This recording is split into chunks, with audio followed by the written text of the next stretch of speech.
अस्सलाम वालेकुम नाज़रीन, आप देख रहे हैं प्रोग्राम सच का सफ़र और मैं हूं आपकी मेज़बान सना फैसल। दरख्त अल्लाह ताला की बेहतरीन तख्लीक है, हज़ारों साल से ये दुनिया में मौजूद हैं। अगर इनको साफ आलूदगी से पाक माहौल का खामोश सिपाही कहा जाए तो बेजाना होगा, क्योंकि ये जहरीली गैस कार्बन डाइऑक्साइड जज्ब करते हैं और ताज़ा ऑक्सीजन पैदा करते हैं, जो इंसानों के लिए इंतहाई ज़रूरी है। ये सबको ग़िज़ा फराहम करने से लेकर साया तक पहुँचाने के साथ बेशुमार फ़ायदे देते हैं। जानवरों, परिंदों और कीड़े मकोड़ों की रिहाइशगाह और पनाहगाह होते हैं। पौधे से दरख्त बनने की अपनी एक कहानी होती है, लेकिन जो हाथ इनकी काश करते हैं उनके लिए ज़रूरी है कि उन्हें उन तमाम बातों से मुकम्मल आगाही हो जो किसी भी दरख्त को इंसानी ज़िंदगी, सेहत और माहौल के लिए मुफीद या नुकसानदेह साबित कर सकते हैं। इस हवाले से हमने आपके लिए एक रिपोर्ट तैयार की है, आइए रिपोर्ट देखते हैं। दरख्त इंसानों के लिए अल्लाह ताला की रहमत और कीमती तोहफा है और इनसे मुख्तलिफ फ़ायदे उठाना खुद इंसान के इख्तियार में है। माहिरीन की राय के मुताबिक कोनोकार्पस एक मुतनाज़ा पौधा है और शहर कराची की आबो हवा की मुनासबत से इसका उगाना मुनासिब नहीं, लेकिन कुछ सालों पहले इस पौधे को बगैर किसी मालूमात के कराची के बेशतर इलाकों में बहुत बड़ी तादाद में लगा दिया गया। इस दरख्त की जड़ें बहुत ज़्यादा गहराई तक चली जाती हैं, जिससे शहर का इंफ्रास्ट्रक्चर मुतासिर और अंडरग्राउंड सिस्टम तबाह हो जाता है। शाखें कमजोर होने की वजह से कोई परिंदा इन दरख्तों पर अपना घोंसला नहीं बनाता और ना शहद की मक्खी अपना छत्ता। शहरी आबादी में होने की वजह से अक्सर वो लोग जो पहले ही सांस और दिमे के मरीज हैं कोनोकार्पस को पोलन एलर्जी का जिम्मेदार ठहराते हैं। एडमिनिस्ट्रेटर कराची मुर्तज़ा वहाब शहर को सरसब्ज और माहौलियाती आलूदगी से पाक करने के लिए हमेशा से कोशा रहे। इस सिलसिले में उन्होंने अर्बन फॉरेस्ट मंसूबे पर काम किया और मुख्तलिफ जगहों पर सैकड़ों पौधे लगवाए, लेकिन बदकिस्मती से इनमें कोनोकार्पस को दीगर की निस्बत ज्यादा अव्वलियत दी गई, जिसने एक सवालिया निशान उठा दिया है कि क्या शजरकारी की बेहतरीन मंसूबा बंदी के लिए माहिरीन की राय को फौकियत देना जरूरी नहीं था। मुल्क भर में कई साल पहले जब शजरकारी मुहिम का आगाज हुआ तो वसी पैमाने पर दरख्त लगाने का सिलसिला शुरू किया गया। कराची में भी माहौलियाती आलूदगी दूर करने और हरियाली के लिए सैकड़ों की तादाद में दरख्त लगाए गए जो कोनोकार्पस के थे। ये पौधा मकामी नहीं है, लेकिन इसको कई सालों तक मुस्तकिल शहर में लगाया जाता रहा, जिसने इसकी काश के हवाले से कई मुतनाज़े बातों को जन्म दिया। लोगों की बड़ी तादाद का कहना था कि ये इंसानी माहौल और सेहत के लिए नुकसानदेह है, जबकि कुछ अफराद ने इस बात को गलत करार दिया। कोनोकार्पस के हवाले से इन तमाम बातों में कितनी सच्चाई है, आइए जानने की कोशिश करते हैं।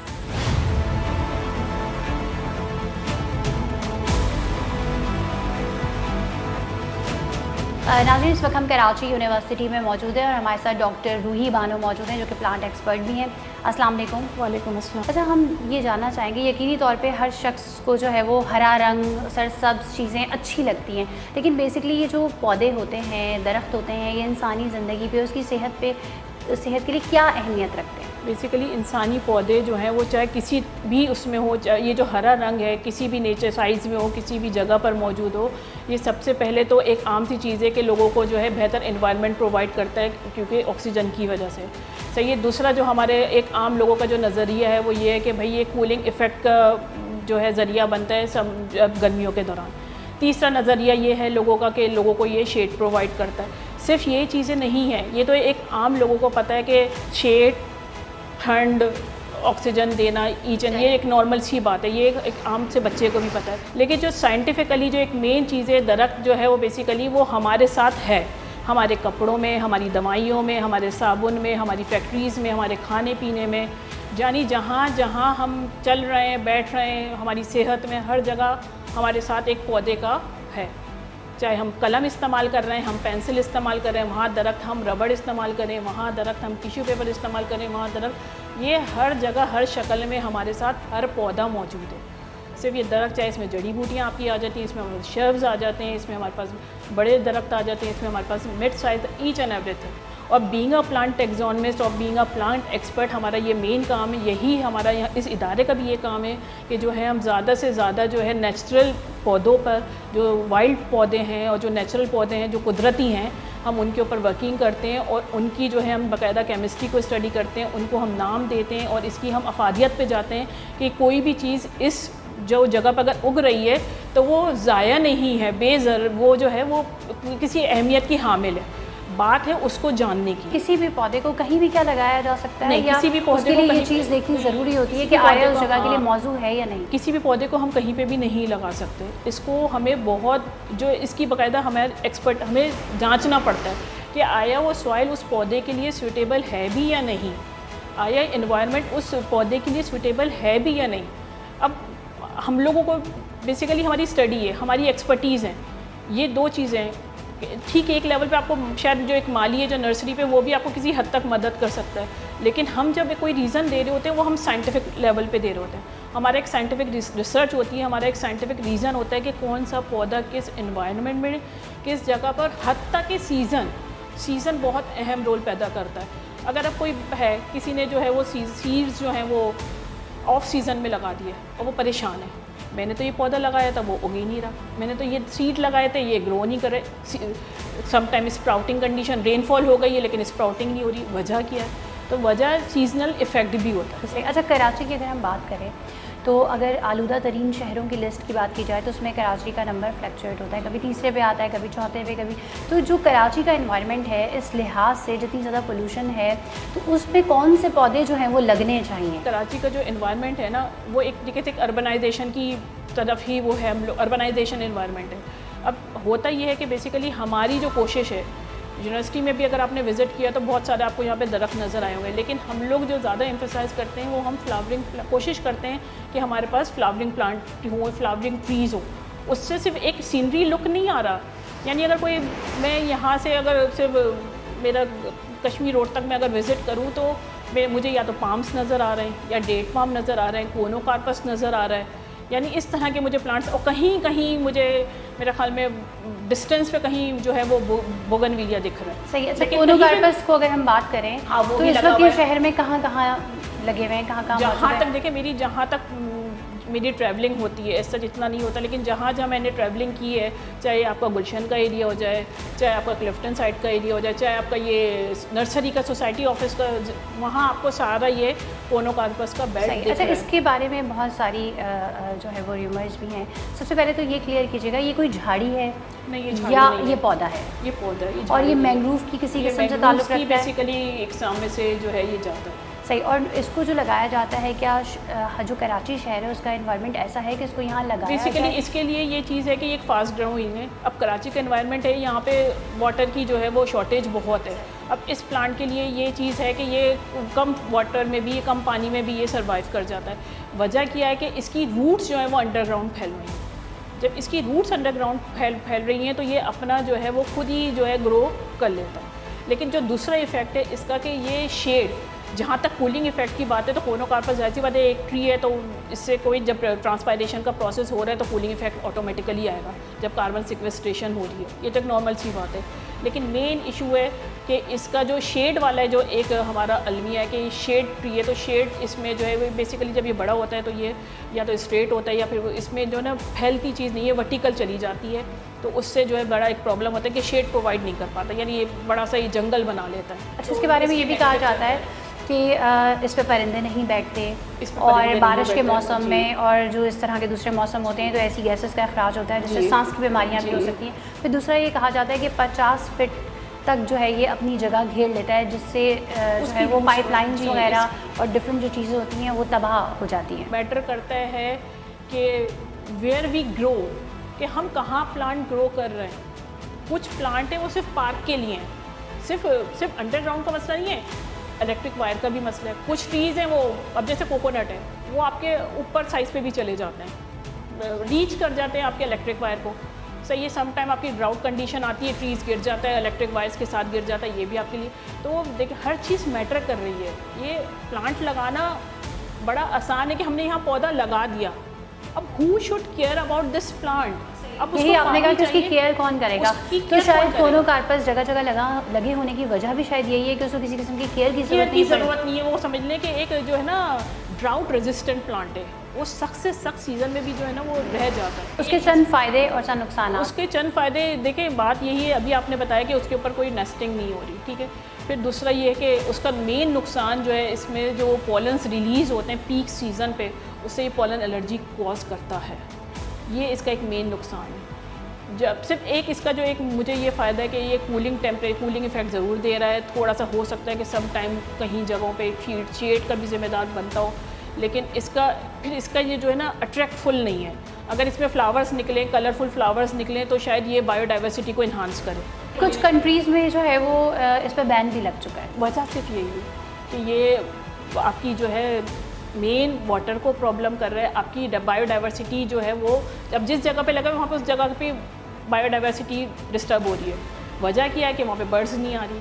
अब बर्ड्स अट्रैक्ट होती हैं फ्लावर्स पे, जहाँ पे नेक्टर उनको मिल रहा है। ये एक मेन रीज़न है। आपको कोई नेस्टिंग नज़र नहीं आएगी, कोई लोगों का जो है फिर एक एस्थमा का जो एक प्रॉब्लम आता है, पॉलन एलर्जी का डिफरेंट टाइप ऑफ एलर्जी जो है ये कॉज कर रहा होता है। कराची का जो इंफ्रास्ट्रक्चर है उसको देखकर आपको क्या लगता है, जो है वो आपके पास एक्सपर्टीज़ हैं, आप बता सकती हैं कि अब इस इंफ्रास्ट्रक्चर में इस तरह के पौधे लगाने चाहिए? जो हमारी जहाँ तक नॉलेज है, जहाँ तक हमारी एक्सपर्टीज़ है ना, हम ये कहते हैं कि बेसिकली जो पौधे लगे हैं ना वो कलरफुल फ्लावर्स वाले लगे, जिसमें फ्लावर्स हो। 12 महीने वाले पौधे कौन से होते हैं? 12 महीने वाले जो है बेनिफिट पेरिनियल प्लांट्स जो हैं वो हमारे पास, नीम जो है वो हमारे पास चल जाता है 12 महीने चाहिए। उसमें जो है वो आती है सीडिंग वगैरह जो आती है, पेरिनियल में चला जाता है।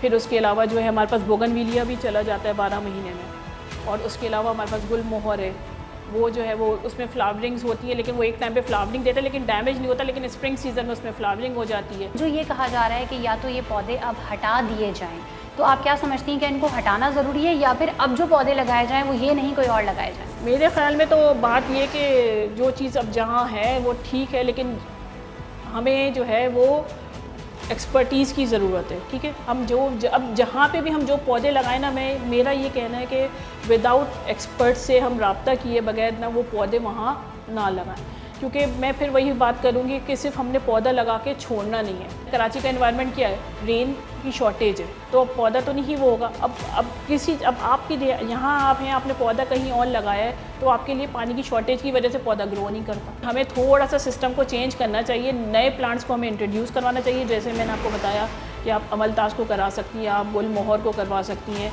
फिर दूसरा जो है ये आपके पास जंगल जलेबी आपके पास आ सकता है, आप इसको करा सकती हैं। एल्बीजिया लेबेक हमारे पास, टच मी नॉट प्लांट है, ये सारे हमारे पास फ्लावरिंग प्लांट हैं।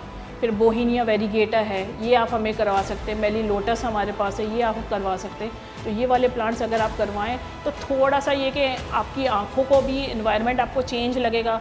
जो एक ग्रीनरी के साथ जब डिफरेंट फ्लावर्स के कलर आते हैं तो उसका जो टच होगा वो आपको खुद भी सिर्फ आपको कूलिंग इफेक्ट नहीं दे रहा, आपको अच्छा सा जो है एक फीलिंग्स इफेक्ट भी आता है, सिंपैथी इफेक्ट भी आएगा। फिर दूसरा ये कि वो हेल्थ बेनिफिट भी दे रहा है। चाहे नीम का दरख्त है, उसमें भी एक हेल्थ बेनिफिट है। आप गुलमोहर को लगाएं, उसमें भी हेल्थ, कोई दरख्त भी जो है ऐसा नहीं है कि बेज़रर है। अब कोनोकार्पस के साथ है कोनोकार्पस। नाज़रीन, कोनोकार्पस को बटनवुड भी कहा जाता है और ये बड़ी तेज़ी से नशोनुमा पाने वाला पौधा है और शहर में जगह जगह ये लगा हुआ है। सबसे पहले हम एक झलक देखते हैं कि शहर में किन किन जगहों पर ये लगा हुआ है।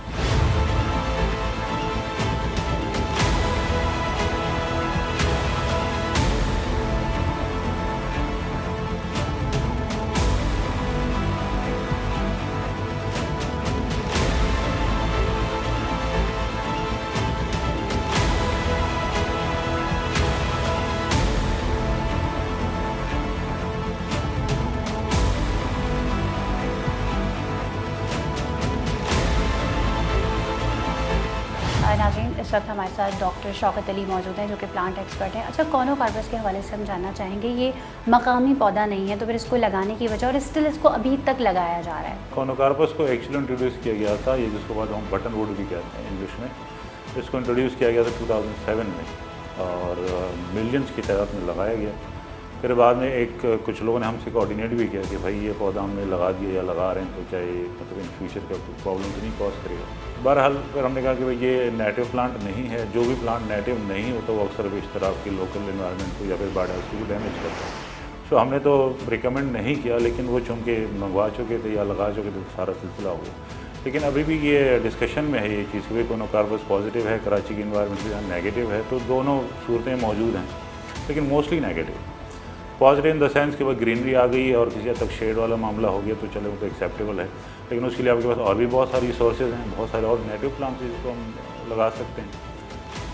नेगेटिव इन द सेंस कि अभी तक ये भी डिसाइसिव नहीं है कि जनाब ये श्रब है कि ट्री है, आप हेज बनाएंगे या ट्रिमिंग करेंगे तो ये श्रब में रह जाएगा या फिर जाड़ी फॉर्म में रह जाएगा, लेकिन अगर आप फ्री हैंड दे देंगे तो थोड़ा दरख्त बन जाता है। दूसरा ये कि जैसे फाना है, जैसे हमारे बहुत सारे एनिमल्स स्पेशली बर्ड्स वगैरह पॉलिनेटर्स की बात हुई, तो उसका इस प्लांट के साथ कोई अट्रैक्शन या फिर कोई एसोसिएशन नहीं बन पा रहा है मे भी। लेकिन कुछ 1-2 सालों से मैं देख रहा हूँ कि जो क्रो हमारा लोकल है, कौवा जिसको कहते हैं, तो उसका शायद में भी कोई अंडरस्टैंडिंग या कह लें या फिर एडोप्टेशन कह लें, तो वो शायद डिवेलप होना शुरू हो गई। पहले हम कहते थे कि जनाब कोई नेस्ट वगैरह नहीं बनता इसके ऊपर या परिंदा बनाता नहीं, तो अब शायद होने जा रहा है। वजह शायद वो एडोप्टेशन है कि एडजस्टमेंट हो रही। इस कोनोकार्पस पे एक आर्टिकल में देखा तो बहुत सारी कुछ ऐसी केमिकल्स हैं जो ये रिलीज़ करता है ऑर्डर फॉर्म में, जिससे शायद ये परिंदे दूर भाग रहे हैं। तो मतलब मोस्टली ये नेगेटिव है हमारे एनवायरनमेंट के हवाले से। दूसरा बायोडाइवर्सिटी डिस्ट्रक्शन के हवाले से भी बातें होती हैं, स्पेशली सोशल मीडियाज़ वगैरह के ऊपर कि जनाब ये हमारे पाइपलाइन वगैरह को डैमेज कर रहे थे, true in that in the sense कि ये कर रहा है। दूसरा कि हमारे कुछ और भी पौधे जो करते हैं ये, जैसे यूकलिप्टस है जिसको हम सफ़ेदा कहते हैं, ये ऑस्ट्रेलिया का प्लांट एक्चुअली वो यहाँ इंट्रोड्यूस्ड है, तो वो भी यही जो प्रॉब्लम वो क्रिएट कर रहा है। एक और है हमारा लोकल बरगद या पीपल जिसको बाद में कहते हैं, उसके रूट्स मैंने खुद ऑब्जर्व किए हैं पाइपलाइन के अंदर। लेकिन फिर उसका अल्टरनेट हमारे पास सोर्स ये होता है कि जनाब जो हमारे पुराने सीमेंट वाले पाइप हम इस्तेमाल करें उनको अवॉइड करके जो आजकल प्लास्टिक या अगर कोनोकार्पस ना हो तो फिर इसका ऑल्टरनेटिव क्या है? अल्टरनेट बहुत सारे हैं। हमारे नेटिव स्पीशीज़ हम क्यों कॉन्सेंट्रेट नहीं कर रहे हैं? जैसे अगर मैं एक साइंटिफिक नेम है प्रोसेस साइनरी है, ये कीकर की नस्ल है, हमारी लोकल नस्ल है, इसको जंड या फिर कंडी की नाम से हमारा पूरा सिंध भरा हुआ है इससे। एक और बहुत खूबसूरत पौधा है सिंध का, दैट इज़ कॉल्ड टेकोमेला, अब लाहौरा या लाहौरा के नाम से हम जानते हैं इसको। तो क्या उसकी टेक केयर ज़्यादा करनी पड़ती है? नहीं, आई डोंट थिंक सो, क्योंकि सिंध पूरा आपका डेजर्ट ही है ऑलमोस्ट। यहाँ कुछ इलाके ऐसे हैं जो जरखेज़ है ना, मोस्टली आपका वाटर स्कैरेस कंडीशन है, पानी अवेलेबल है नहीं कहाँ पर, जैसे कराची में इन्वायरमेंट वैसे मोस्टली सिंध में। तो ये जितनी भी प्लांट्स है जो हमारा क्यूतर रेंज है, हम अक्सर विजिट करते रहते हैं, वहाँ पर ये पौधे बेतहाशा लगे हैं, उसकी फ्लावरिंग बहुत ही खूबसूरत होती है, तो वो हम लगा सकते हैं। हमारा लोकल एक और जो न्यूट्रलाइज प्लांट है दैट इज़ नीरियम, हम उसको लगा सकते हैं। तो गुलमोर वगैरह का जिक्र हुआ, और मल्तास है, गुलमोर है, एक और है African tulip tree, local name नहीं है जो बेसिकली अफ्रीका, लेकिन न्यूट्रलाइज इन द सेंस कि वो हमारे लोकल इन्वायरमेंट को डैमेज नहीं करता, वो खुद तो डेवलप हो जाते हैं, दरख्त बन जाते हैं, लेकिन ये कि लोकल इन्वायरमेंट को डैमेज नहीं करता। तो हम ऐसे प्लांट्स इंट्रोड्यूस करें जो हमारे लोकल इन्वायरमेंट को डैमेज ना करें। और शायद उसकी वजह ये भी कि हमने कोनोकार्पस लगाया कि हमारा जो इन्वायरमेंट इस तरह का है कि शॉर्ट टर्म हम सोच रहे हैं कि जनाब हम जल्दी से ग्रो कर जाएँ और रिजल्ट दे जाएँ, तो ये भी फैक्टर होता है कि लॉन्ग टर्म जो पॉलिसीज़ हैं। माहौलियाती आलूदगी को कम करने में दरख्तों का क्या किरदार होता है? बेसिकली अगर हम यहाँ पे बात करें तो यहाँ पे गाड़ियों का धुआं है, मुख्तलिफ़ इक़साम की जो है वो गैसेस का अखराज है, लोग कचरा जला देते हैं, उसके अलावा मुख्तलिफ़ फैक्ट्रीज़ से निकलने वाला जो धुआं है या उसकी जहरीली गैसेस हैं। तो ऐसी सूरत हाल में जब इस तरह का माहौल हो तो किस किस्म के पौधे लगाने चाहिए? देखिए, जहाँ तक ताल्लुक़ है पोल्यूशन का, तो pollution is a broad spectrum item है ये, मतलब इसमें तरह तरह की पोल्यूशन अवेलेबल हैं। जैसे आपने फैक्ट्रीज वगैरह की बात किया, उसकी बात की, हम हर उस पौधे को कंसीडर करेंगे जो हमारे लोकल इन्वायरमेंट को सूट करेगा, क्योंकि जब हम पौधे लगा देते हैं तो वो कार्बन डाइऑक्साइड को कंज्यूम करते हैं इन्वायरमेंट से। दूसरा हमारे यहाँ एक और इशू 2015 से ऑनर चला रहे हीट वेव, तो इसकी बेसिक वजह यही है कि हमारा प्लांटेशन तो है ही नहीं, और अगर प्लांटेशन हम थोड़ा बहुत कर भी लेते तो ऑनरशिप नहीं है।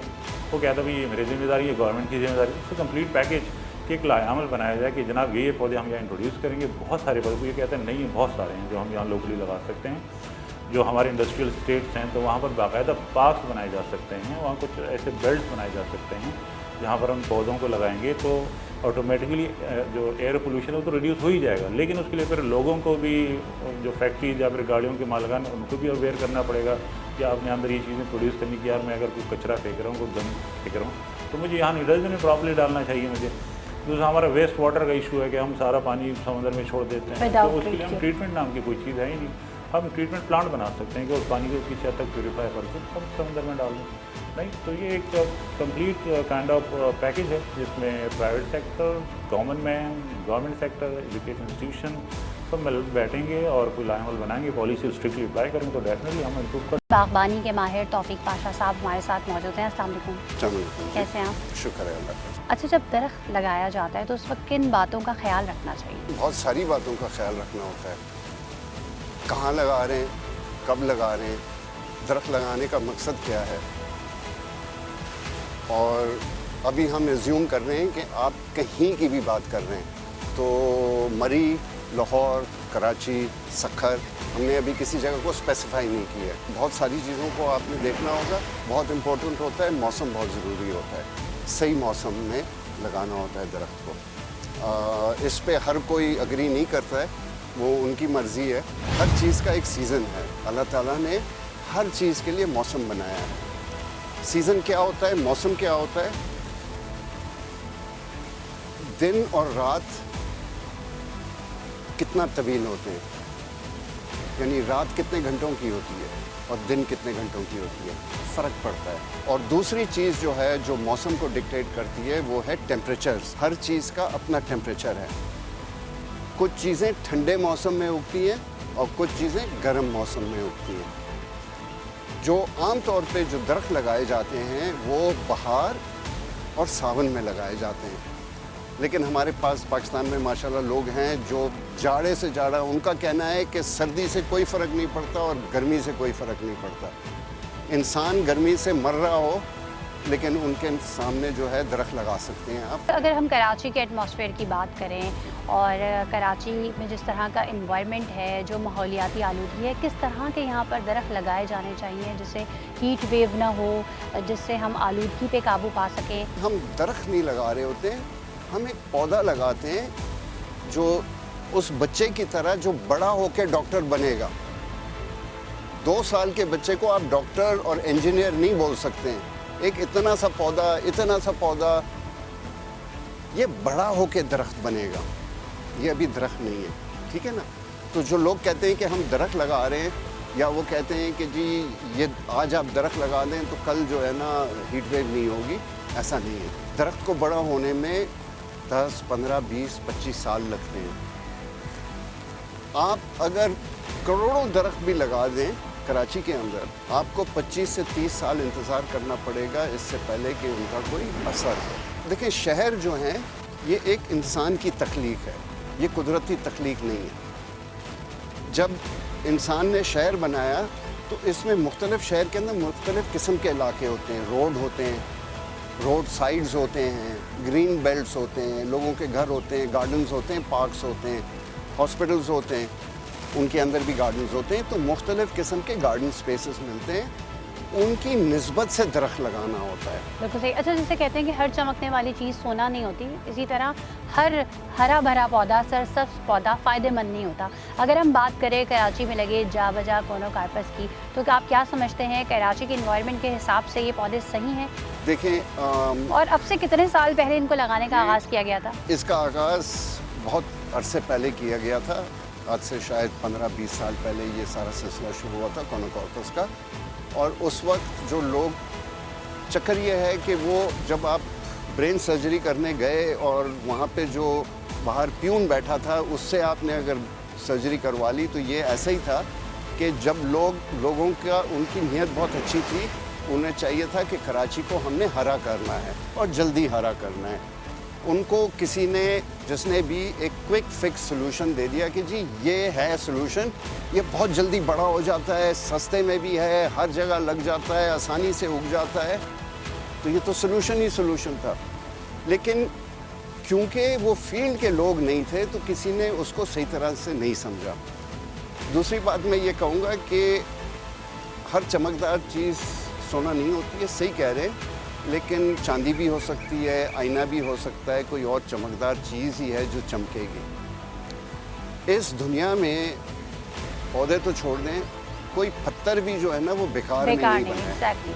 उसका कोई ना कोई मकसद है और कोई ना कोई उसका फ़ायदा है। सही है, लेकिन क्या आपको लगता है जिस मकसद के लिए इसको लगाया गया था वो मकसद पूरा हो गया या हो जाएगा या हो रहा है? देखें, ये इतना सिंपल नहीं है, क्योंकि इस पे बहस पिछले 10 साल से चली है, ठीक है जी। और मुझ जैसे लोगों ने इसके ख़िलाफ़ बात की है और हमने एक बड़ी कोशिश की है कि इसको चेंज किया जाए।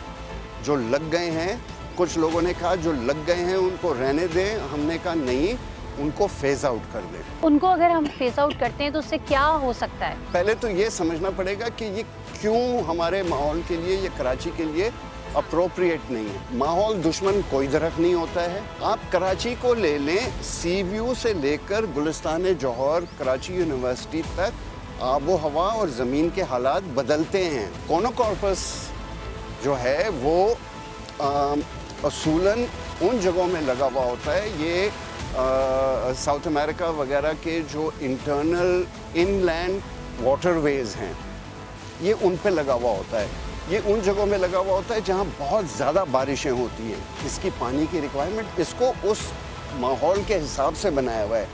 देखिए, हमारे यहाँ कीकड़, खोर, इस तरह के दरख्त होते हैं जिनको अल्लाह ताला साल में 1 या 1.5 मरतबा बारिश दे देता है, 1 दिन के लिए या 3 दिन के लिए, लेकिन वो कीकड़ का दरख्त 50 साल तक, 100 साल तक ज़िंदा रहता है।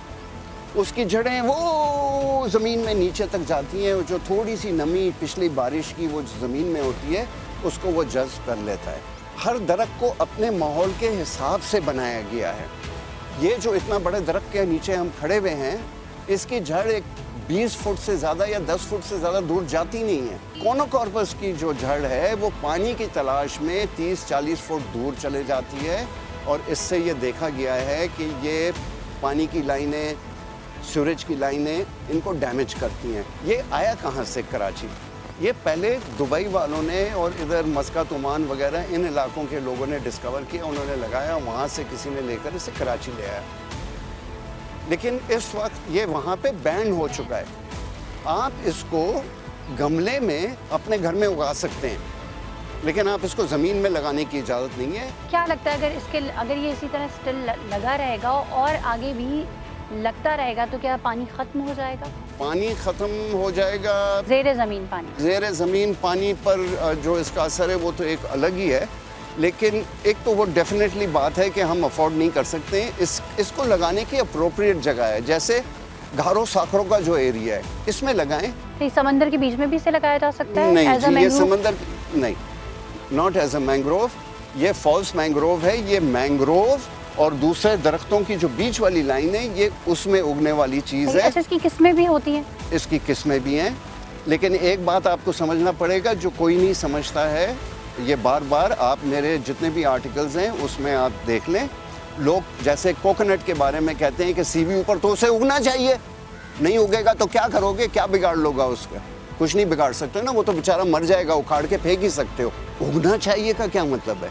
नहीं, देखे ना, दुनिया भर में समंदर के साहिल पर उगता है। कहाँ उगता है? बॉम्बे में उगता है, थाईलैंड में उगता है, कोलंबो में उगता है। मेरे भाई, वो इंडियन ओशन है, हम अरेबियन सी पर हैं। वहाँ साल में जितने दिन हमारे यहाँ सूखे गुजरते हैं, 365 में से 360 दिन तो हमारे यहाँ बारिश नहीं होती है, उनके यहाँ 360 दिन बारिश होती है।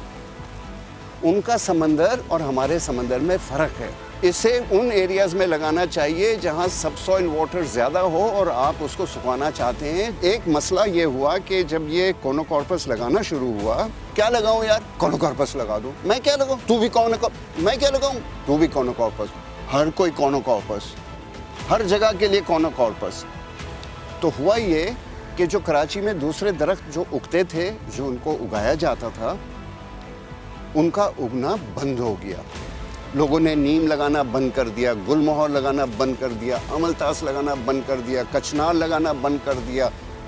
इनफैक्ट हर चीज़ बंद हो गई, कोनोकॉर्पस लग गई। आपको अगर हेज भी बनानी है, क्योंकि इससे हेज बड़ी आसानी से होती है, तो हेज में भी आपने ये, जबकि पहले वक्तों में डमडम की भी हेज होती थी, फ्लावरिंग अनार बहुत खूबसूरत है, मेहंदी उसकी हेजेस होती थी, रात की रानी की हेज बनती थी, आपने सब कुछ तो ये इसको कहते हैं मोनोकल्चर। कोनोकॉर्पस जो है उसका जिस किस्म का फूल है, ना उस पर तितली आती है, ना उस पर शहद की मक्खी आती है। ना उसके ऊपर कोई दाना लगता है जो कोई परिंदा खा सके। अगर आप चाहते हैं आप मेरे गार्डन में घूमें, आपको हज़ारों यहाँ पे चिपमंक्स मिलेंगे, जिसको हम स्क्विरल भी कहते हैं। अगर आपके पास एक बाग शहतूत का लगा हुआ होगा, उसमें कोई स्क्विरल नहीं, गिलहरी नहीं आएगी। गिलहरी को चाहिए कोई ऐसी चीज़ जिस पे वो अपना दांत मार सके। शहतूत वो नहीं खाती है।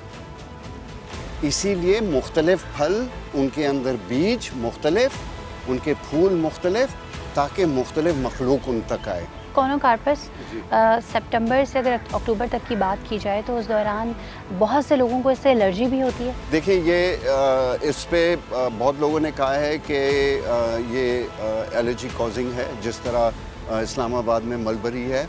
इसके बारे में मैं नहीं कह सकता हूँ। मेरी इस पर ना रिसर्च है, ना मैं मेडिकल साइंस का बंदा हूँ। लोगों ने कहा है कि आगा खान हॉस्पिटल ने और किसी और ने इस पर रिसर्च की है, वो मैंने रिसर्च देखी नहीं है। हो सकता है हुई हो सकता है इससे एलर्जी हो सकती है। इस पर मैं कमेंट नहीं कर सकता हूँ। अच्छा, फिर अगर ये ना लगाया जाए तो आप क्या समझते हैं कि इतनी बड़ी लिस्ट है। आज से कोनोकार्पस के आने से पहले जो है, क्या कराची में कोई दरख्त नहीं लग रहे थे? कराची जो है ये दरअसल एक सहरा है, डेजर्ट है, ठीक है। ये रन ऑफ कच्छ जो इंडिया से आता है और यहाँ से वो ईरान की तरफ चले जाता है, ये डेजर्ट का एरिया है। यहाँ पे लोगों ने दरख्त लगाए हैं। जो कुदरती दरख्त उगते हैं उनमें कीकर, उसमें किड़ड़, इस किस्म के दरख्त हैं, सख्त दरख्त। खजूर भी जो है वो हमारे पाकिस्तान का इंडिजिनस प्लांट नहीं है, ये भी अरेबिया से आया है। इसी तरह हमारे पास ये वैरायटीज़ बढ़ती रही, और जब अंग्रेज़ आया तो उसने इसको स्टडी किया, उसने देखा माहौल, आबो हवा, और उसके लिहाज से वो कुछ दरख्त इधर ले आया जिसमें लिग्नम, गुलमोहर, अमलतास, इस किस्म की चीज़ें हैं जो यहाँ के लिए, इधर के मौसम के लिए, आबो हवा के लिए अप्रोप्रिएट हैं। जब यहाँ पे कोनोकार्पस लगाया जा रहा था तो किन बातों को बेसिकली नज़रअंदाज कर दिया गया था? सिर्फ एक बात को नज़र में रखा गया था कि कोई दरख्त लगा दो जो जल्दी कराची को हरा कर देगा, बाकी किसी चीज़ पे गौर व फिक्र ही नहीं हुई। यहाँ पे आपके पास कराची के लिए बहुत अच्छी लंबी लिस्ट है, और अल्लाह ताला ने भी हमें बहुत बड़े दरख्त दिए, मीडियम साइज़ के भी दिए, छोटे भी दिए, लंबे उगने वाले भी दिए, चौड़े फैलने वाले भी दिए, और तिकोन शेप के भी दिए हुए हैं। आप अपने एरिया, अपने जो आपका पास जो एरिया है, आपने कहाँ लगाना है उसकी निस्बत से लगाएं। चौराहे पर आने से 50 गज पहले दरख्त लगाना बंद कर देना चाहिए, ताकि इधर से आने वाली गाड़ी, उधर से आने वाली गाड़ी एक दूसरे को देख सकें।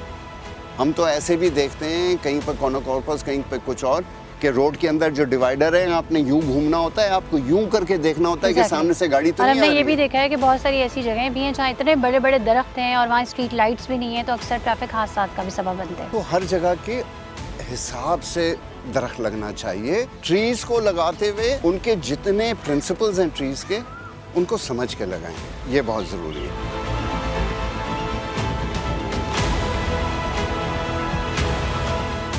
किसी भी पौधे की काश्त करते हुए इस बात को मद्देनजर रखना जरूरी है कि इसकी हियत और नौयत क्या है, और जहां ये लगाया जा रहा है वहां की जमीन, आबो हवा और इर्द गिर्द का माहौल मुनासिब है या नहीं।